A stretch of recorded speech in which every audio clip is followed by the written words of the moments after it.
Welcome back to the channel, guys. I'm Jesse with Connects High Performance, and today let's talk baseball programming. Now, shout out to Anthony Euro 9912 who inspired this video after he requested a baseball training program for himself. Now, if you want to learn how to train to become the best baseball player you can be, stick around. Hopefully, you'll learn a few things. Now, that said, let's get into it.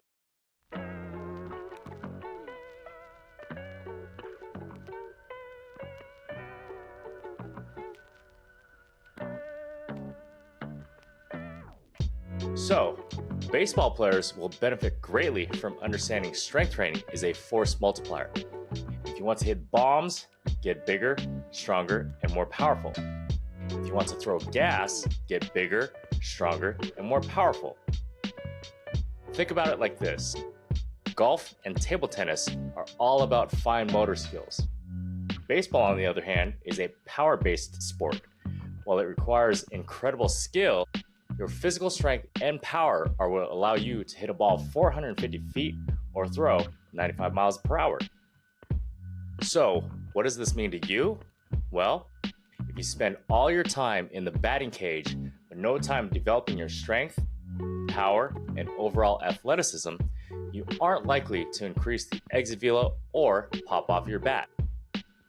Or you can throw a bullpen after bullpen, but if you don't get stronger and more powerful or aren't blessed with good genetics, think height and wingspan, your velocity will likely flatline.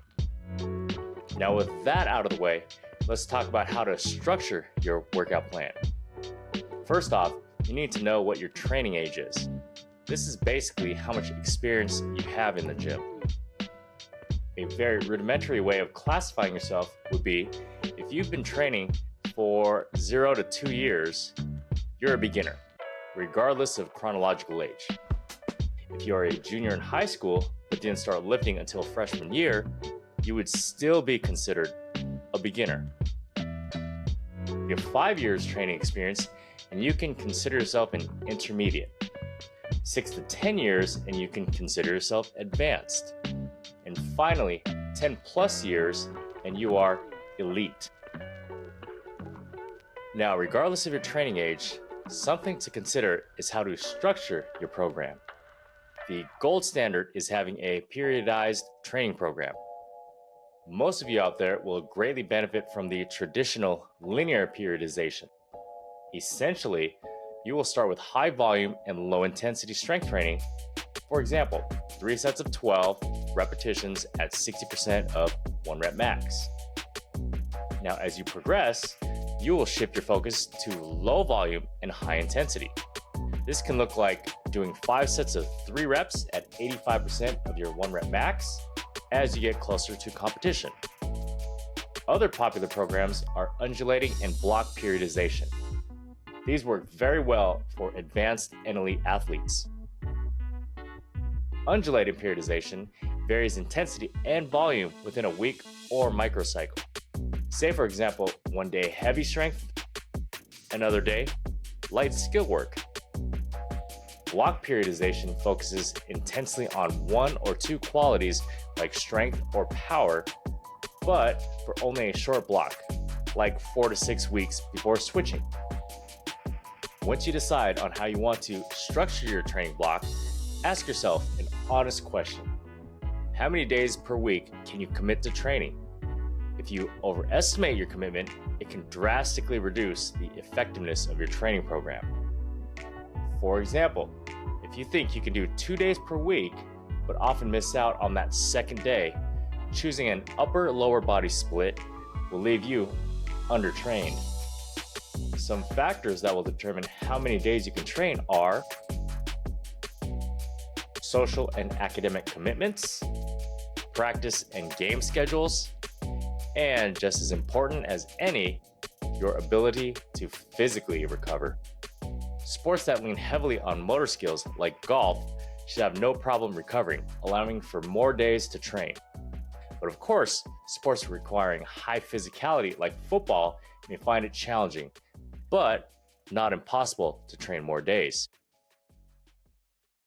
And since baseball is kind of in the middle, there shouldn't be a problem physically to train 2 to 3 days per week, which gives you lots of options on training splits. Some of the most common training splits are full body. This can be a highly effective split for those with a very limited schedule or have a very young training age.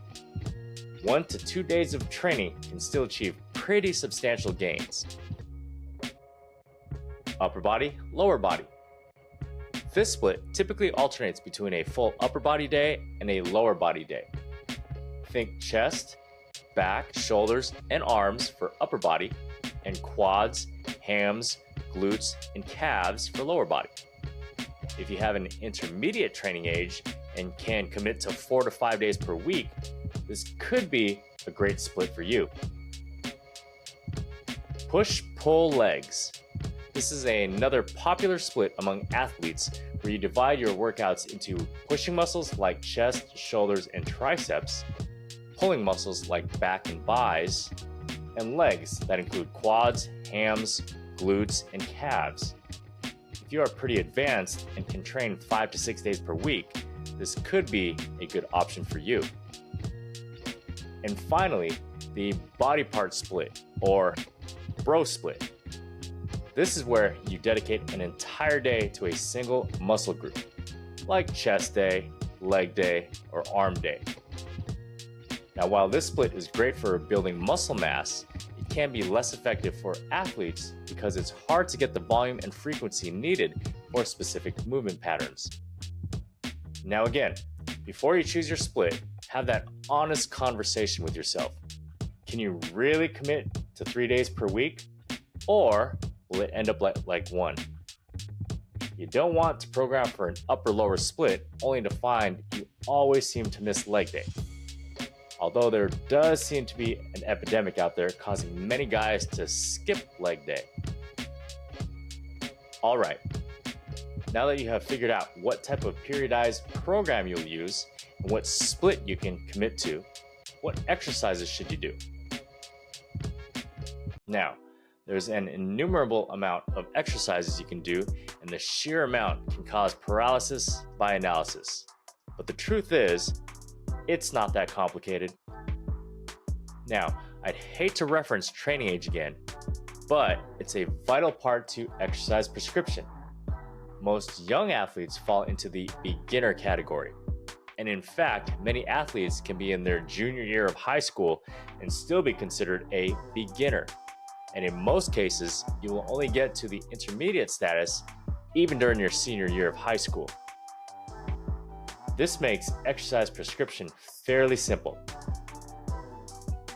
Now, most of you watching this will fall into this category, but if you've reached advanced or elite status, and these are typically college and professional athletes, comment below, and I'll make a separate video to give you an idea of how I program for my college and pro athletes.